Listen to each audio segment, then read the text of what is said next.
Nos establece que todas las medidas que se pretenden establecer se estarán vinculadas a que el sindicato renegocie con una empresa las condiciones del contrato colectivo de trabajo, lo cual es absolutamente inconstitucional, porque no es posible establecer en la ley un condicionamiento a un acto posterior que uno no tiene certeza de que se vaya a cumplir, y mucho menos que obligue a modificar las condiciones de trabajo que han suscrito de manera bilateral el sindicato con la empresa.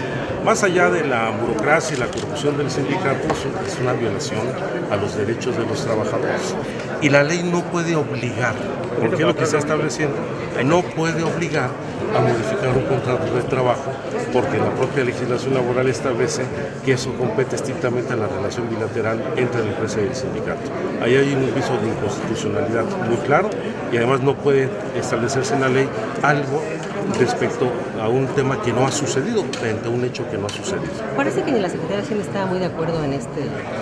Pues es que es una legislación a posteriori. Yo creo que es un absurdo. Y porque el contrato colectivo, si bien se revisa cada 2 años, hay un proceso de negociación salarial normalmente, y hay un proceso de negociación contractual cada 2 años, no puede ser por mandato de ley que obligue a disminuirse las prestaciones de los trabajadores, porque el transitorio establece que siempre y cuando se renegocien las condiciones de trabajo, que podrán aplicarse las disposiciones que emanan de la ley. Y es una contradicción absurda. ¿Ustedes qué plantean? ¿Que no se dé el rescate o...? No, en primer lugar hay que diferenciar. Hablaban ellos de pasivos en general. Los pasivos tienen distinta naturaleza, pueden ser pasivos financieros, pueden ser pasivos con respecto a los trabajadores, puede ser otro tipo de deudas que pueda tener la empresa. Y cuando se habla de pasivos laborales tendría que tomarse en consideración las deudas que tiene la empresa con los trabajadores. Y eso tiene que ver con la constitución del Fondo de Pensiones y el Fondo de Retiro, para los cuales hubo previsión presupuestal cada año y de repente desapareció. Yo creo que lo primero que tienen que informar Pemex es, uno, cuáles son sus pasivos, el monto y a qué obedece cada uno de estos, cuáles son de carácter financiero, cuáles son de carácter contractual con los trabajadores.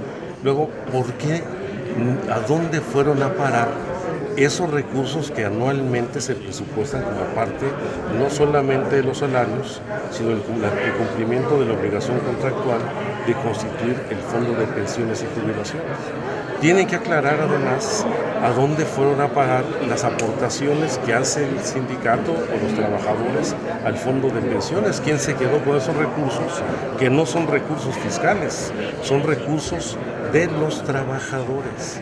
Y tiene que aclarar también, por ejemplo, los recursos adicionales que se entregaron al sindicato fuera de contrato, de manera muy discrecional, que ahora quieren convertir en un pasivo para que lo paguemos todos los mexicanos. ¿A qué me refiero? Con un ejemplo muy concreto, a los 1,000 millones de pesos del Pemex Gate, que el Pemex le entregó al sindicato supuestamente para canchas deportivas, para mejoramiento de salones recreativos, y que fueron a financiar la campaña del candidato del PRI en el año 2000, y ahora quieren incorporar como pasivo para que lo paguemos todos los mexicanos y todas las mexicanas. La campaña de la Bastida. Si quieren que paguemos la campaña del PRI, porque eso está considerado dentro de los pasivos de la empresa. Y a lo mejor otros. Y junto con eso, otras aportaciones extracontractuales que se dieron al sindicato y se utilizaron para otros fines. O sea, yo creo que aquí hay mucha tela de dónde cortar. Habría que transparentar entonces y no aprobarlo así como lo están presentando. Tiene que informarnos Pemex cuáles son sus pasivos, a qué obedecen y cuál fue el destino de esos recursos.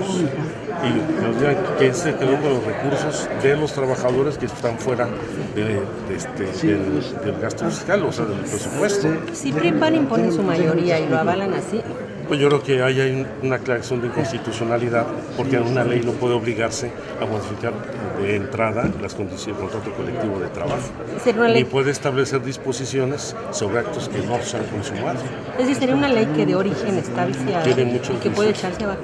y que pues, evidentemente pues, la pretensión es otra vez, más allá de que no enfrenta los verdaderos problemas de corrupción, los problemas en el sindicato, los problemas con la empresa, la impunidad con que se han manejado los recursos, otra vez quieren quien pague el costo sean los trabajadores y no los de confianza, que son los trabajadores privilegiados.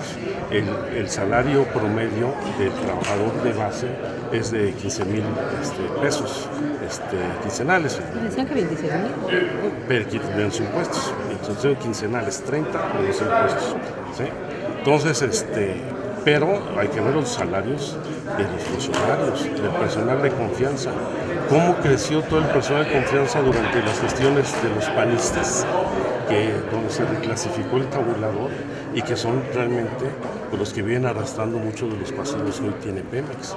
Aquí hay responsables y aquí hubo desvío de recursos y se quiere encubrir con esta figura de pasivos, el pago de pasivos laborales, que ahora solamente se refiere, hasta donde tengo entendido, al Fondo de Pensiones y Jubilaciones, pues el dinero que indebidamente distrajo las administraciones del PRI para financiar sus campañas y las del PAN, no solamente para ampliar el gasto corriente en el personal de confianza, sino para infinidad de actos de corrupción que se presentaron en esos 2 años. Vale. Muchas gracias.